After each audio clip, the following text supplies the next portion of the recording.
아름다운 찬양으로 하나님께 영광 돌려준 우리 이용준 전도사님 감사합니다. 참 우리의 마음에 큰 감명 주는 곡이었죠. 그 가사처럼 저도 저의 기도가 그 가사가 되면 참 좋겠고 우리 새천사 가족들의 기도가 그러한 가사가 되면 좋겠습니다. 지난주 일요일에 우리 리커버리 러닝 클래스에서 마라톤을 나갔습니다. 여러 좋은 추억들과 아주 이야기 드릴 게 많지만 제 마음에 잊혀지지 않는 한 장면은 저는 좀 빨리 뛰었거든요. 열심히 혼자 잘났다고 앞서서 막 뛰어가고 있었는데 이 코스가 이렇게 겹치면서 뒤에서 오는 분들을 더러 좀 만났는데 우리 손순기 집사님과 조민영 집사님이 나란히 이렇게 뛰어가시는 거예요. 사실 서로 다르게 다른 속도로 뛰어가서 뭐 더 잘 빨리 뛸 수 있었지만 두 분은 멘토의 개념을 미리 생각하셨는지 얼마나 그것이 아름다워 보였고 또 우리 김용수 성도님과 정다희 집사님도 그 아내와 남편이 같이 이렇게 다독거리면서 뛰는 장면들이 너무나 아름다웠습니다. 그런데 오늘 여러분들이 앉아 계신 이 모습들을 보니까 그때 생각이 나요. 멘토끼리 이렇게 앉아 있는 것, 함께 앉아 있다라는 이 사실이 제게는 큰 감명이 됩니다. 그러나 더 큰 도전을 좀 드리면 멘토끼리 서로 졸려고 앉아 있는 게 아니고 그 자리에서 서로 깨우고 아멘하고 때로는 살짝 꼬집으면서 정신을 차리라고 도와주셔야 합니다. 네, 너무 편해서 이렇게 축 처지시면 안 돼요. 지난 수요일에 또 맘스 재봉 스튜디오가 열렸죠. 저는 출장 중이어서 사진만 이렇게 보게 됐는데 그 소식과 사진만 봐도 정말 감격스러워요. 여러분들 꼭 우리 홈페이지에 올려져 있는 사진을 보십시오. 남희경 쌤 전혀 딴 사람 같이 아주 전문가 포스가 나시더라고요. 그래서 그 수업이 얼마나 즐거웠는지를 이렇게 듣게 됐는데 앞으로의 사역이 더 기대됩니다. 그리고 여러분들 각자의 은사와 달란트들이 교회 안에서 잘 활용될 수 있도록 교육부가 또 연구하고 기도하고 있으니까 함께 협력해 주시면 감사하겠습니다. 이미 광고하셨지만 두 가지만 더 강조하고 싶습니다. 다음 주 화요일에 무슨 날이죠? 간증의 밤입니다. 2회차 간증의 밤인데 1회차 간증의 밤 때 정말 엄청난 일들이 있었어요. 그 간증의 밤 간증들을 듣고 많은 분들이 연락이 오고 또 교회를 방문하기도 하고 2회차 간증의 밤에 또 주인공은 우리 김주진 집사님이세요. 기도하는 마음으로 열심히 준비하고 계세요. 관중으로 오는 것이 아닙니다. 여러분들은 함께 그 간증을 고백하고 하나님께 영광 돌리는 성도들로 모이는 것입니다. 상황이 어려워서 현장에 모이지 못한다면 꼭 방송에 참여하셔서 한 마음으로 그 간증으로 하나님께 영광 돌려주시고 우리 새천사 교회의 아주 뜻깊은 사역으로 이어나가기를 간절히 소망합니다.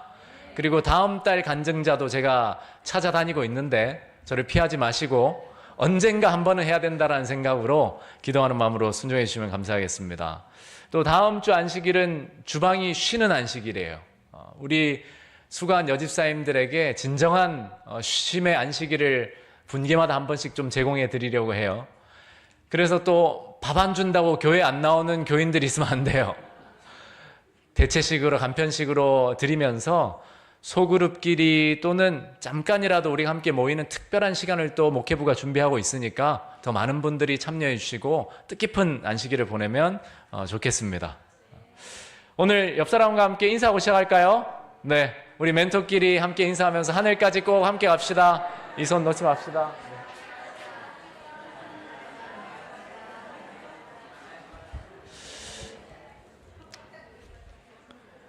네, 오늘 설교의 서론이 좀 길어짐에 양해를 부탁드립니다. 설교 본문 내용에 들어가기 전에 최근 벌어지고 있는 미국과 이스라엘 대 이란의 전쟁에 관하여 우리 재림 성도로서 우리가 가져야 할 자세와 태도에 대해 잠깐 먼저 좀 이야기를 나누려 합니다. 결론부터 말씀드리면 우리는 그리스도인으로서 재림 성도로서 전쟁의 빠른 종식을 위해 그리고 위험에 처한 군인들이나 무고한 시민들의 안전과 구출을 위해 열심으로 기도해야 합니다. 전쟁의 빠른 종식을 위해 기도해야 한다라고 말하면 혹 어떤 재림교인들은 이렇게 생각할 수도 있습니다. 재림이 가까워 올 때에 이런 일들이 있을 것이라고 예수님이 말씀하셨는데 우리가 그렇게 기도하는 게 어떤 의미를 가질까? 여러분이 아시는 것처럼 민족이 민족을, 나라가 나라를 대적하여 일어나겠는데 이것이 이제 재림의 징조의 시작이라고 말씀하셨어요. 그러므로 이것은 예수님이 예고한 일들이 일어나는 것이니까 우리가 당황스럽게 생각할 필요는 없습니다. 그러나 이러한 재림의 징조가 실제로 나타날 때 성경은 우리에게 그것을 숙명론처럼 받아들이라고 결코 가르치지 않습니다. 오히려 그런 징조를 보고 정신을 차리고 깨어나서 그러한 때일수록 더욱 평화를 위해서 기도하라라고 성경은 권면해요. 실제로 사도 바울은 디모데에게 보내는 서신에서 임금들과 높은 지위에 있는 모든 사람을 위하여 하는데 그 이유는 우리의 신앙생활이 고요하고 평안한 가운데 이어질 수 있게 기도하라고 해요. 징조의 목적은 우리를 깨우는 것에 있지 불행을 즐기거나 수수방관하라는 명령이 아닙니다.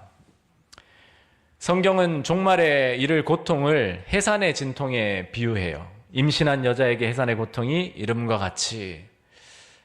여러분, 임신한 여자에게 진통이 오는 것은 아이가 태어날 좋은 징조입니다.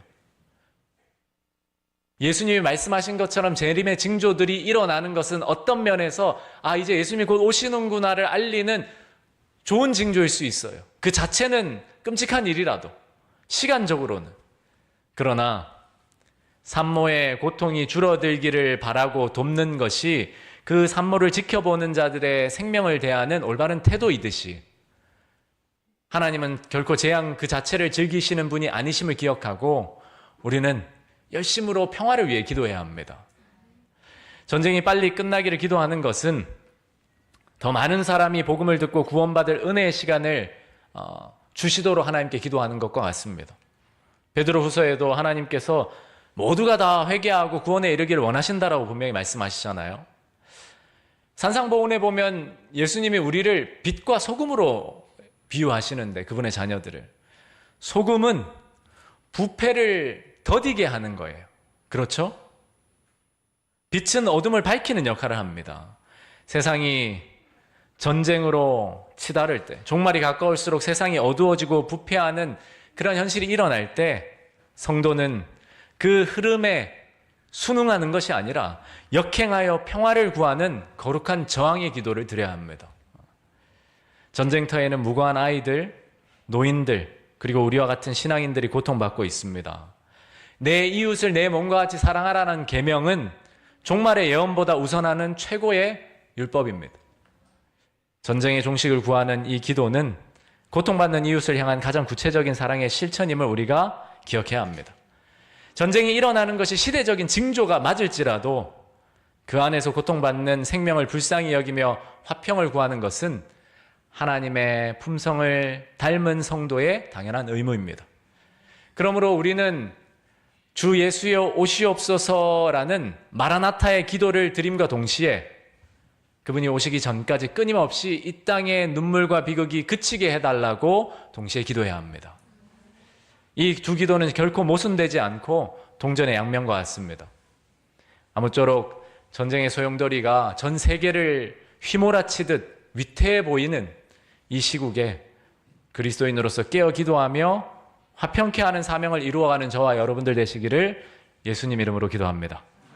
이 시간 잠깐 중동 전쟁의 빠른 종식을 위해서 제가 기도하겠습니다. 하늘에 계셔서 온 우주의 역사를 주관하시는 사랑의 하나님, 우리 아버지, 오늘 저희는 전쟁의 소문과 난리가 끊이지 않는 이 엄중한 시국 속에서 깨어 기도하라는 주님의 음성을 듣습니다.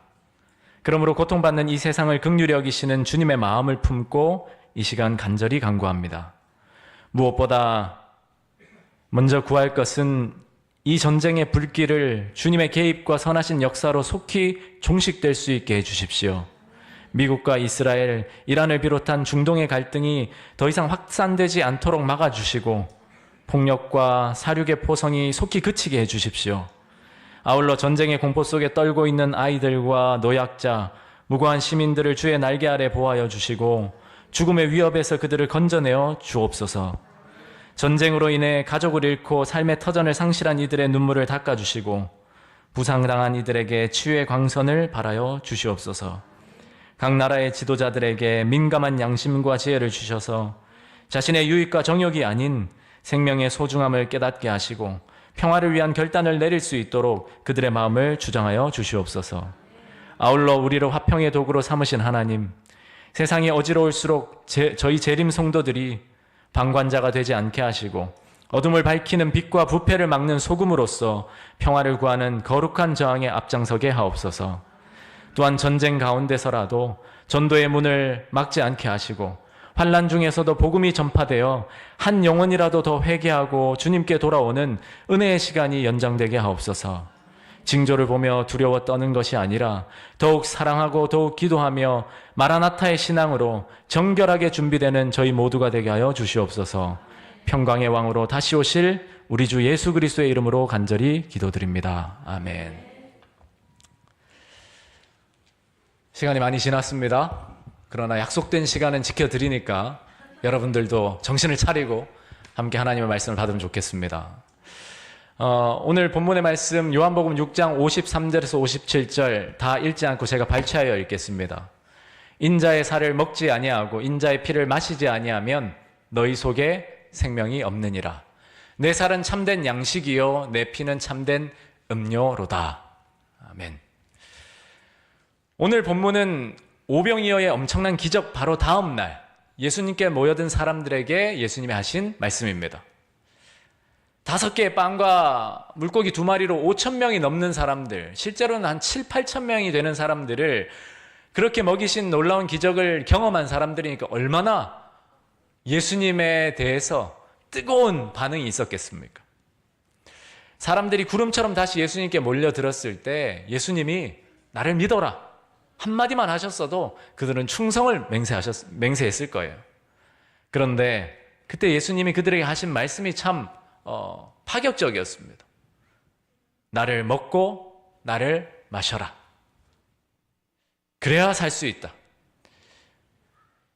그래서 사람들은 그 말을 듣고 당황하고 당혹스러워서 어떻게 자기 살을 우리에게 주어 먹게 하겠느냐라고 문자적으로 그렇게 이해를 해요.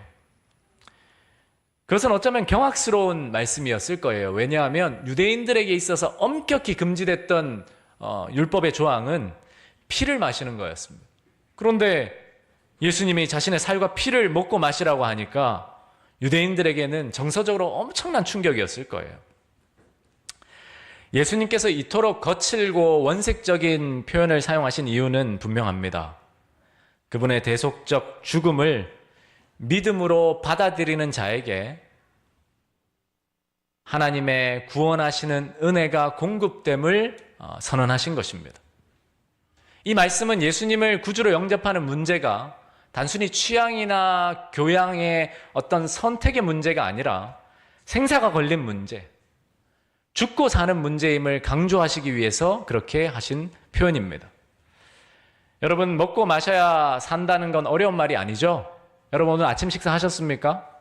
네. 다 안 드셨어요? 네.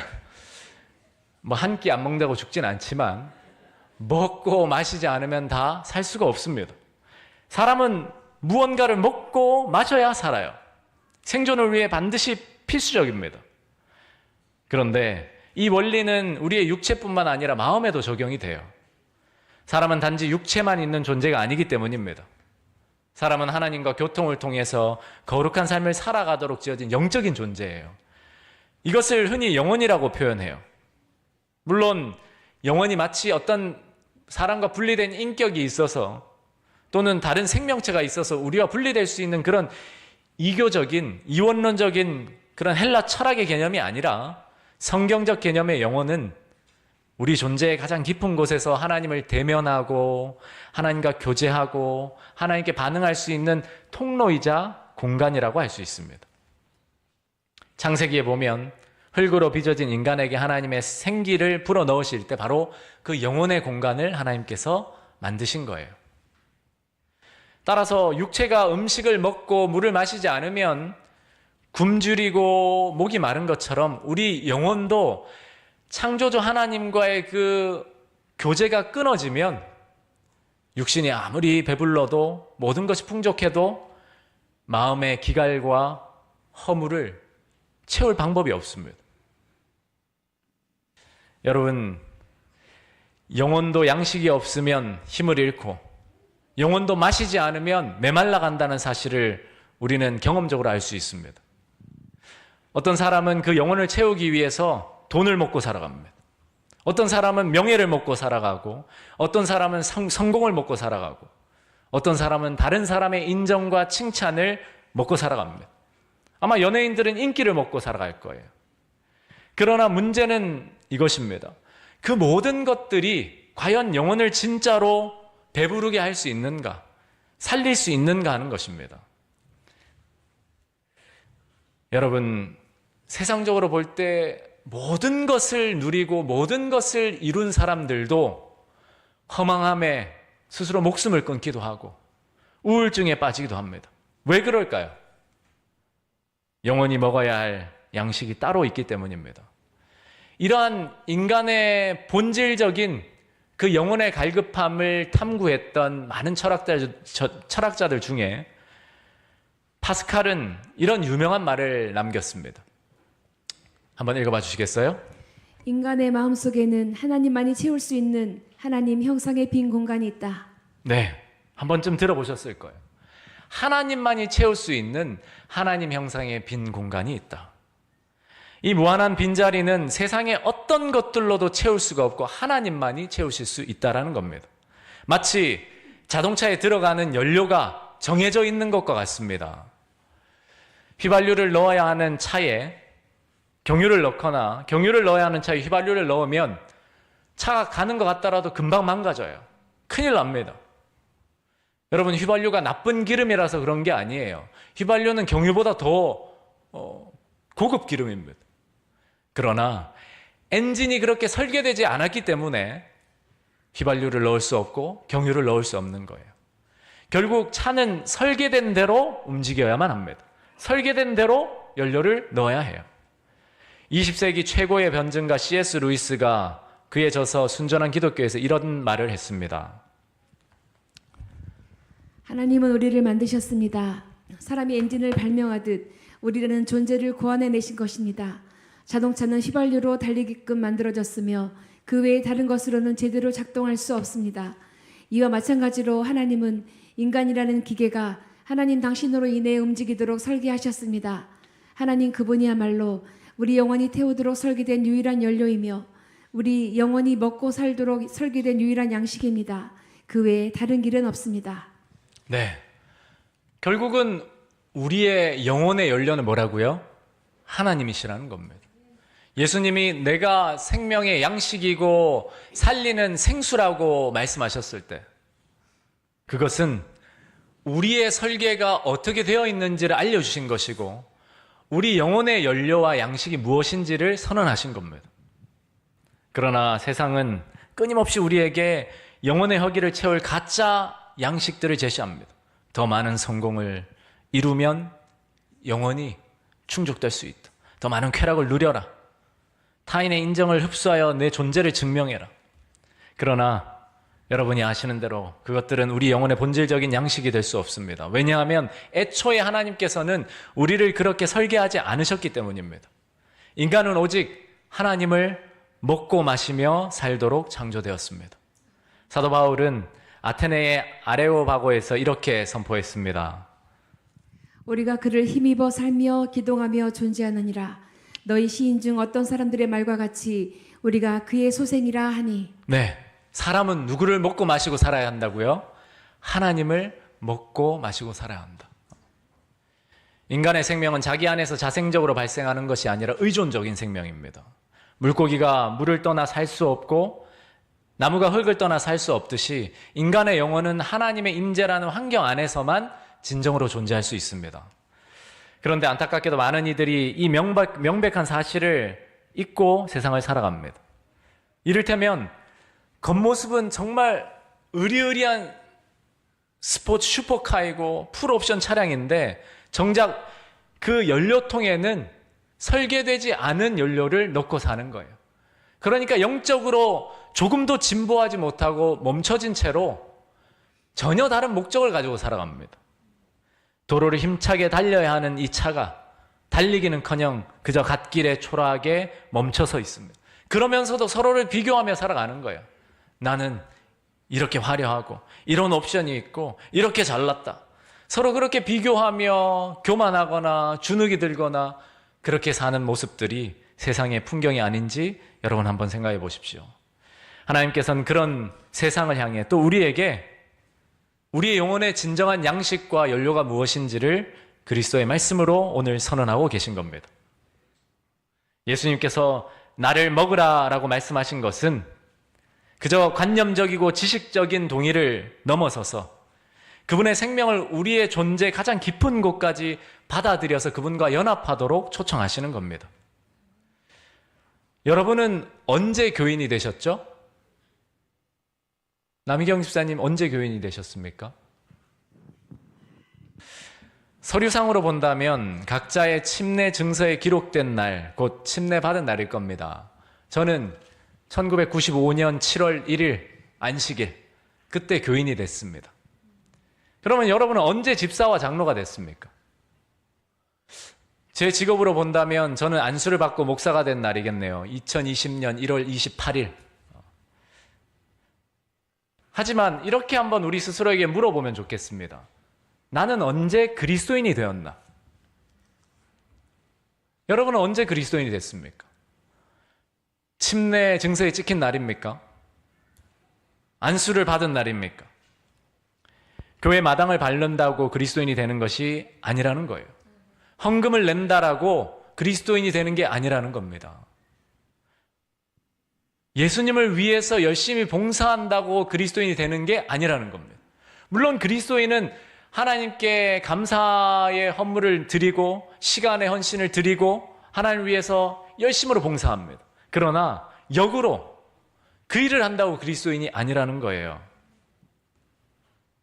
성경의 글자를 배워서 이론으로 지식으로 내 머리에 예수님을 담아서 그리스도인이 되는 게 아니라는 겁니다.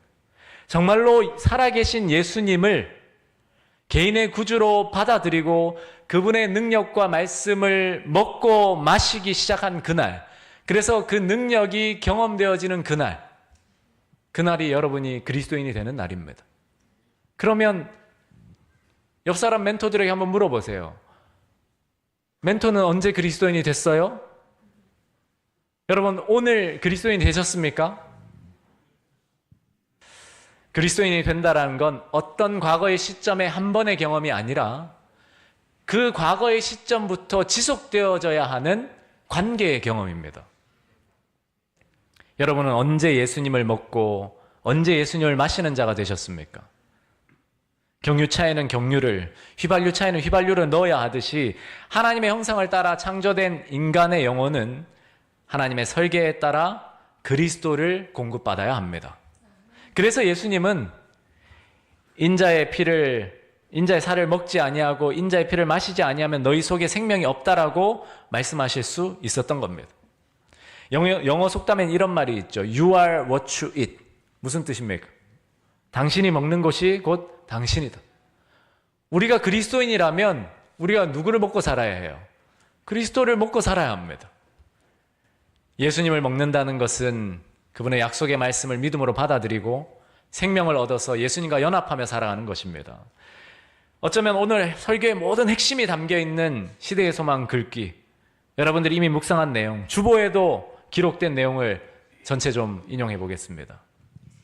그리스도의 살을 먹고 피를 마시는 것은 예수께서 우리의 죄를 사하신다는 것과 우리가 그 안에서 완전하게 된다는 것을 믿고 그를 개인의 구주로 받아들이는 것을 의미한다.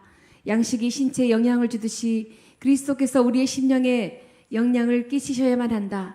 음식은 우리가 그것을 먹지 않는 한, 또한 그것이 우리 신체의 한 부분을 구성하지 않는 한 우리에게 아무런 유익도 끼칠 수 없다. 그와 같이 우리가 그리스도를 개인의 구주로 알지 않는다면 그분은 우리에게 아무런 가치도 없다. 이론적 지식은 우리에게 아무런 유익도 주지 못한다.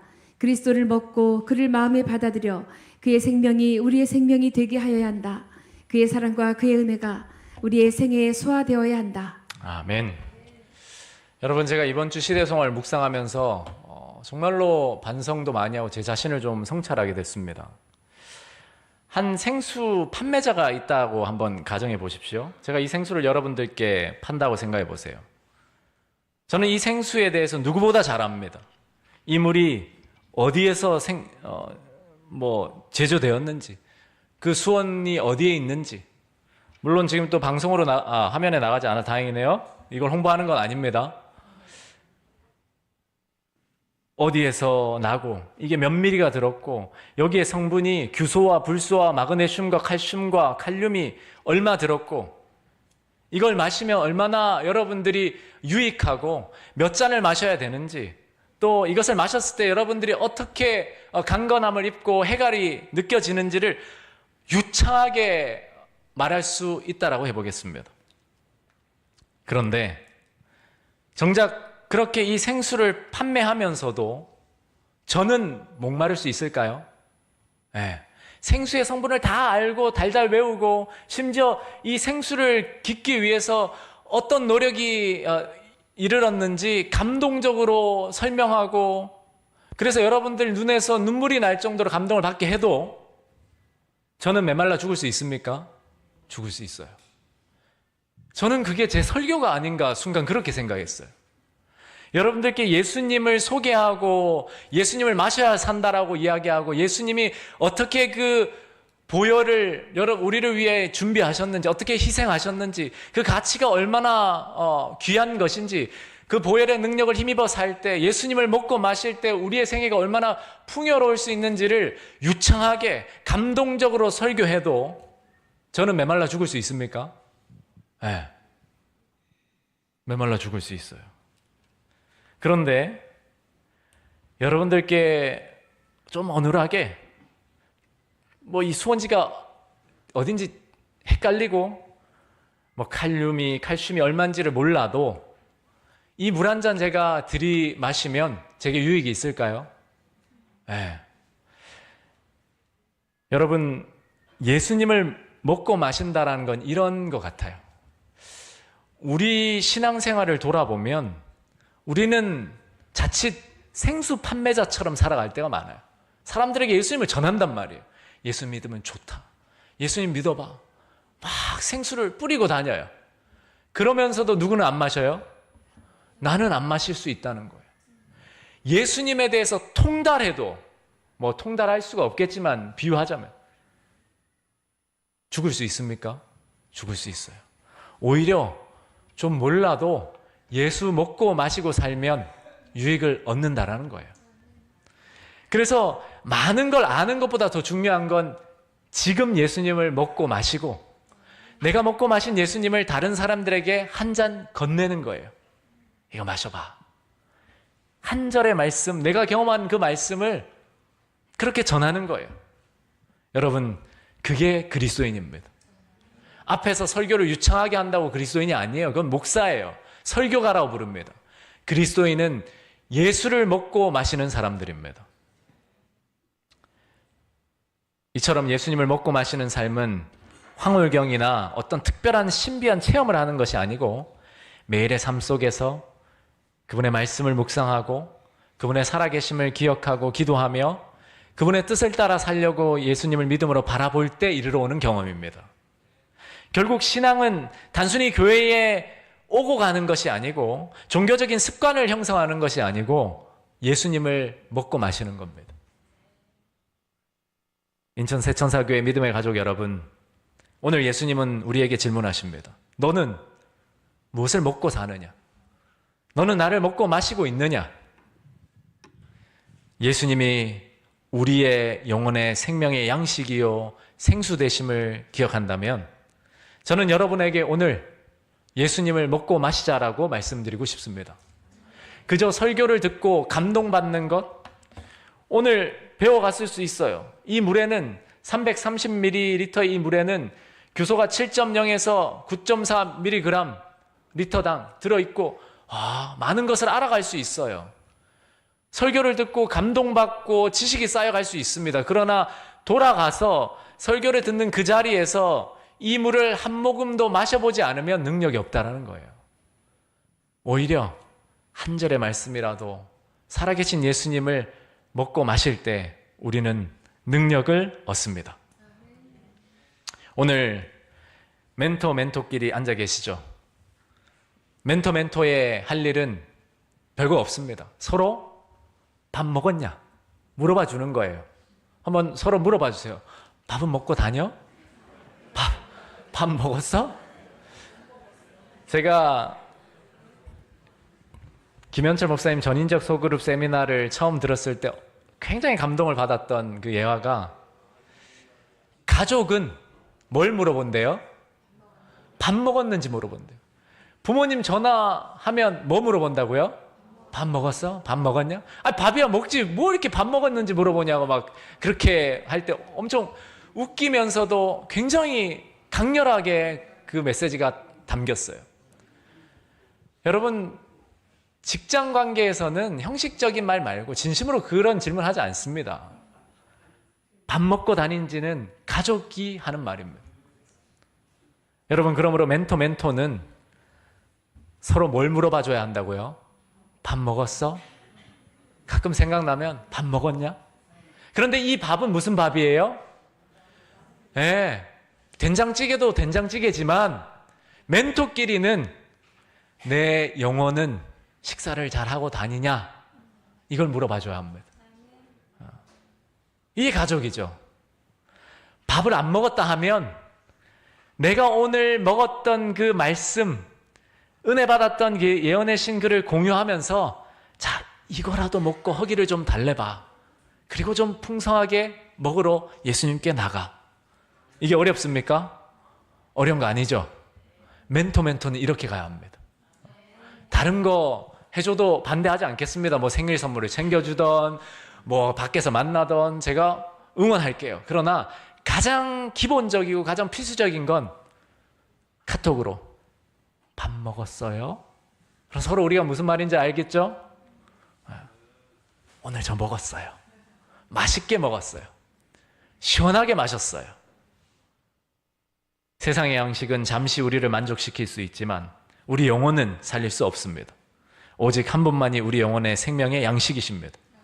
예수님, 그분과 그분의 말씀을 믿음으로 받아들일 때 내 생애에 적용하고 그 모든 약속이 내 것이라고 단순히 믿을 때, 그분이 용서하신다 하면 내 죄가 어떠하든 그 용서를 받아들이고, 그분이 책망하시면 내 생각이 어떠하든 달게 받아들이면서 엎드릴 줄 알고, 또 그분이 위로하시면 그 위로를 감사히 받고 일어날 줄 아는 것이 예수님을 먹고 사는 자들의 특권입니다.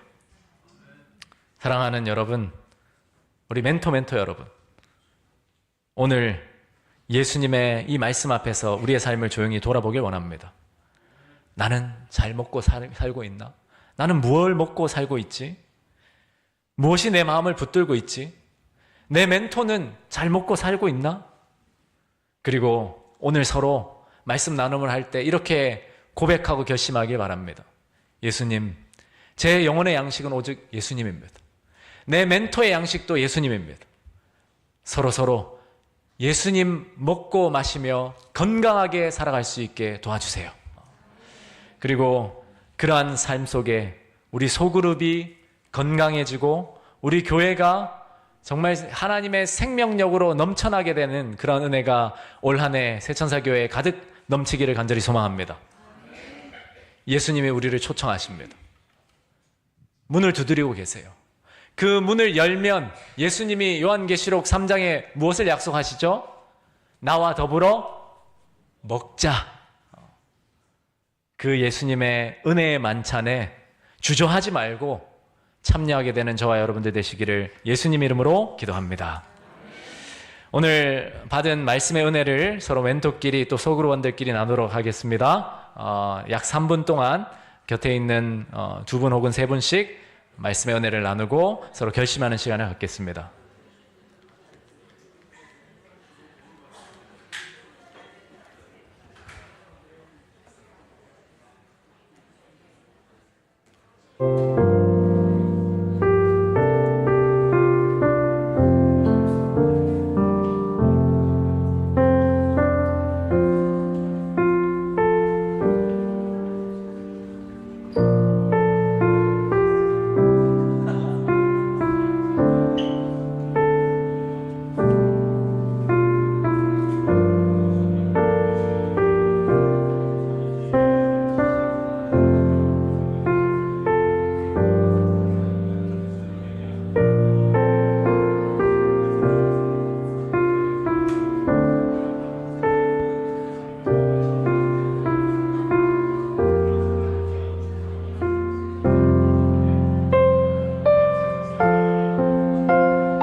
목사님 말씀을 강춘호 지사님 은혜의 말씀 전해드리겠습니다.